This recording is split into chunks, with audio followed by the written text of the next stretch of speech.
Hey everybody, this is Sonic Respiratory Flux, call me Flux for short or whatever you want to call me. In the last episode, we couldn't quite manage to get that much faster, but I still tried. In this episode, we're going to keep going and see if we can actually make more progress, because hopefully once the levels stop giving you tutorial crap, they get a little bit faster to just kind of go through. The levels are still a little bit longer in this game than in some Mario games, so I can't guarantee it'll be that easy to go too fast. And I'm not really trying to break the game apart speedrunning it anyway, because I have honestly never really looked much into speedrunning tactics in this game. I might do that at some point. I don't know, speedruns are interesting to me, honestly almost more in the theory than in the practice. If there's a stone in the way, sproutles won't grow. Basically saying you have to break these rocks in order for the vines to show up that'll take you places onward in the level. So that's kind of just a little bit of... Do that. Shake remote. And... do that. If you don't shake too much there, you actually fly pretty much straight over to here. If you pound on that spring, it'll launch you higher. Anyway. So that's how you get to this little sling star. Wiggler there. He's in the middle of getting flipped over. So, just stomp on him, turn him into star bits, and yeah. Anything with that little star emblem, you can ground pound. And that sign just popped out of nowhere. What do you have to say for yourself, sign? Yep, it's me, the famous Gilboard. Nice name. If you want to climb this wall, you'd better listen up. When you stick to the wall after a jump, press A to do a wall jump. Use a string of wall jumps to reach really high areas. Press A when you touch a wall. Well, Gil, that's a good wisdom. If I do say so myself. Do you know any knock-knock jokes? Anyway, that's a reference to a silly video that I've seen lately.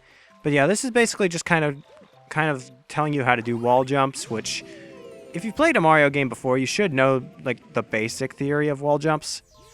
Anyway, this area, this kind of reminds me of like a synapse in the brain, between neurons, that little gap where brain activity happens. I don't know. Am I being too technical? Just let me know if I say anything that's a bit too overly technical or that people won't understand. I don't know.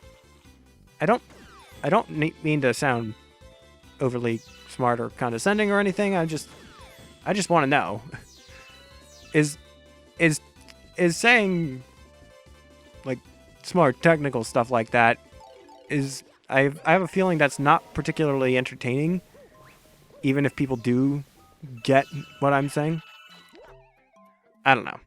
I'm rambling, and it's probably bad form to ramble on topics like that. So I'm just gonna stop. Anyway, see these bugs? They have the same little star patterns, so you can stomp on them too. Now, I don't think I need to go down here, but I will because I want to get this mushroom. That'll double your that will double your life meter, and it will return to a maximum of 3 if it drops to 3. So basically, as long as you keep within the top half of your new life meter, it'll stay. So it's kind of a nice safety net, but it goes away. It doesn't stick around if you lose the entire net. The entire net worth of the safety net. Safety net worth. Safety net worth, while.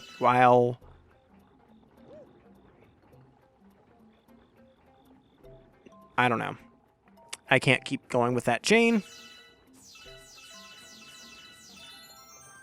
I don't know. Anyone ever actually watched that show on Game Show Network, Chain Reaction, that I was trying to do there? It was kind of a weird game show where it's you had connect phrases of words. I don't know. But yeah, that's kind of one of the lamest boss fights ever, to be perfectly honest, right there, because you just stomp it twice and it dies. But yeah, I'm actually starting to make some decent time in here, because That's less than 5 minutes and I've already gotten a star.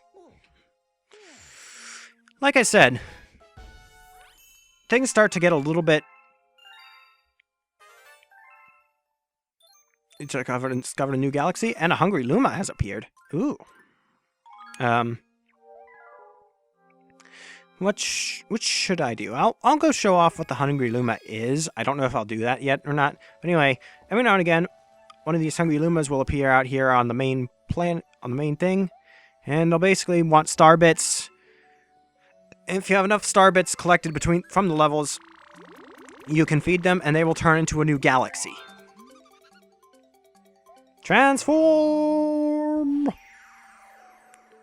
These galaxies that they transform into, sometimes can be kind of tricky.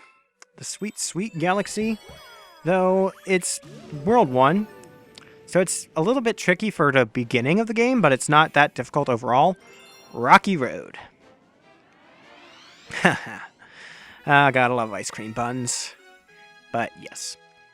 I don't know. Rocky Road ice cream isn't really a particular favorite of mine, but I mean, it's like chocolate, like a fudge chocolate ice cream, marshmallow, and almonds, I think, or something like that. Also, I should try to pay more attention to where I'm going, because,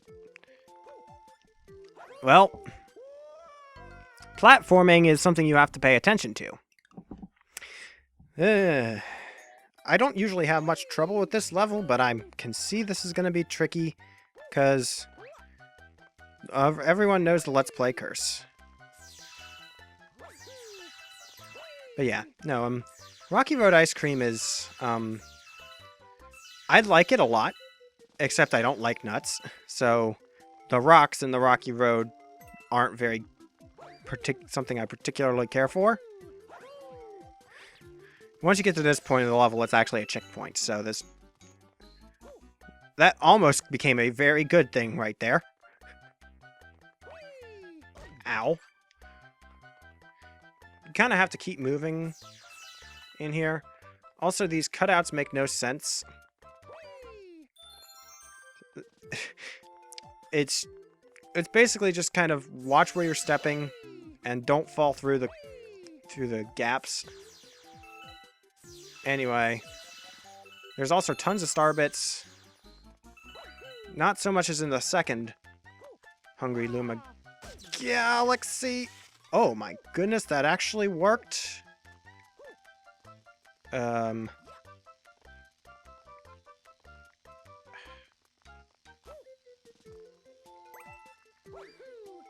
That was kind of a bad decision, but it still didn't kill me in the end, so... I love mint chocolate. So do I. Hey, we're going back. Oh, you're no fun. Also, before you get the star, spin in the middle of that, and the strawberries will turn into star bits. That's kind of funny. But, yep. And so that's another star already. How many stars have we gotten? 2 stars in less than 10 minutes. And also, when you get a star from the Hungry Luma Galaxies, you come out back here in like the main part of the observatory, but it's a different scene than when you have to cut them out here because of a cutscene. You've discovered a new galaxy. Save your game. Nope. And there's 2 new galaxies for us to discover out here. In the terrace. Technically, that's the only star in the Sweet Sweet Galaxy, so you don't have to worry about it. We've discovered an enemy base in the region. We can only hope they are not misusing the power of that poor Grand Star. You know what? I can tell you they probably are, because it's Bowser. Well, technically it is, it isn't, I don't know. Anyway, you can open that. I'm on a roll with faster levels here. Let's just do this one. It takes almost no time. It's the Flip Switch Galaxy. And what this one is, it's kind of that whole flip switch gimmick, except there's a couple small planets and you basically just turn the planet yellow. Painting the planet yellow, yes, that's even the title. Or is it even just the one? It might even be just like this one little area. And you just kind of have to step on every tile.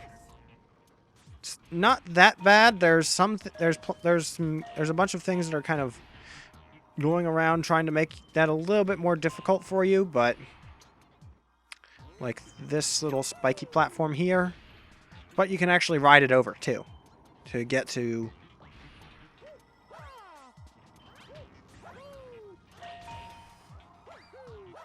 oh, well, that's kind of unfortunate, but not too unfortunate because I fixed it.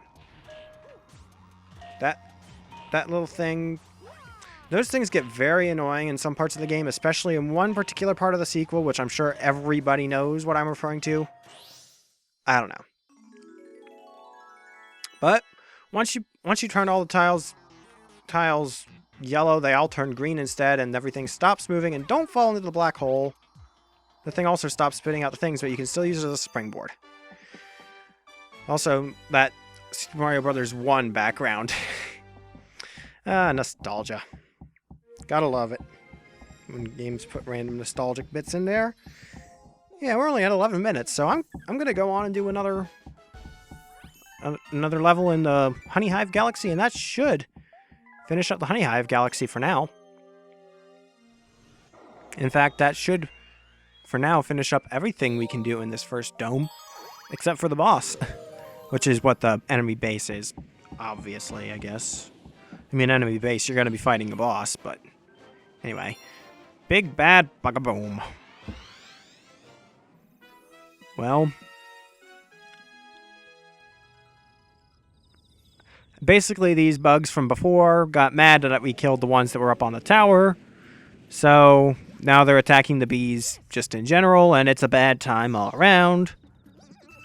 Ah! The whole Mandabug clan has infested our kingdom. Yes, that's an amazing but terrible pun, and I love it. But I like it. I don't know. I should stop referencing songs that I plan on referencing later on anyway. I don't know. But these things don't really do too much damage unless you leave them on there for a long time, I think they might. But anyway, that arrow just basically says, get sealed in a bubble and fly away. Also, we're already getting another one of these health up mushrooms from that. I stunned him by pounding next to him instead of pounding on him. But anyway, I'm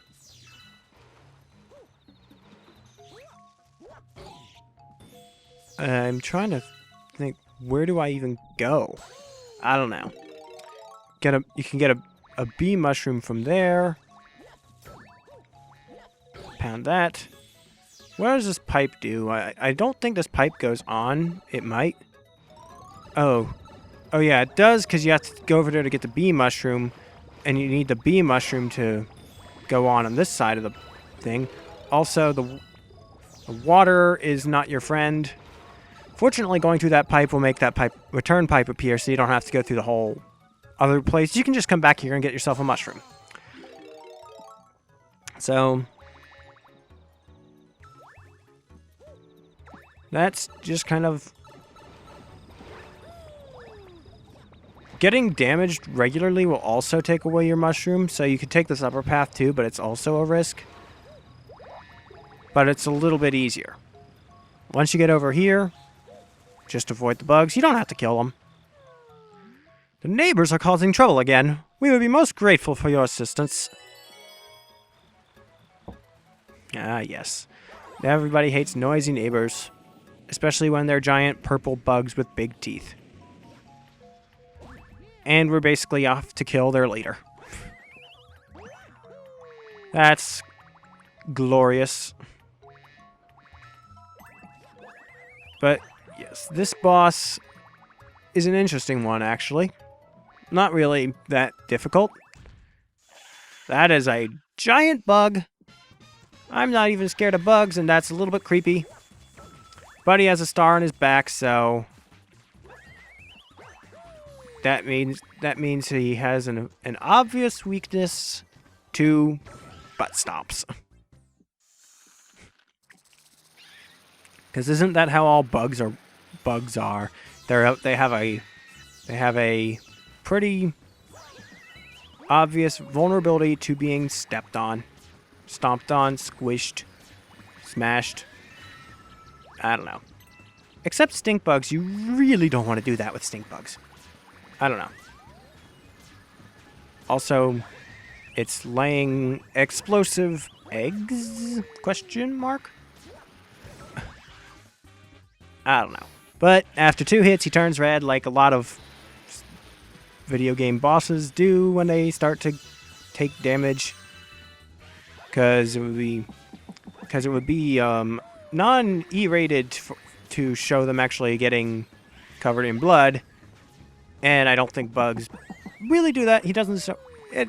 I'm overthinking this. I'm overthinking this and stomping too soon. No. That's not a very effective way of getting to him. There's also a very obviously placed one alp there. I don't know.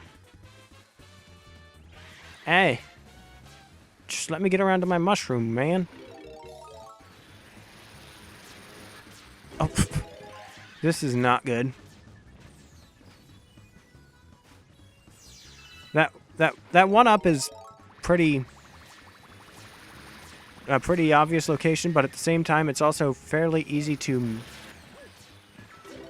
I'm just the first 2 parts of this boss went quickly, but the third one not so easily.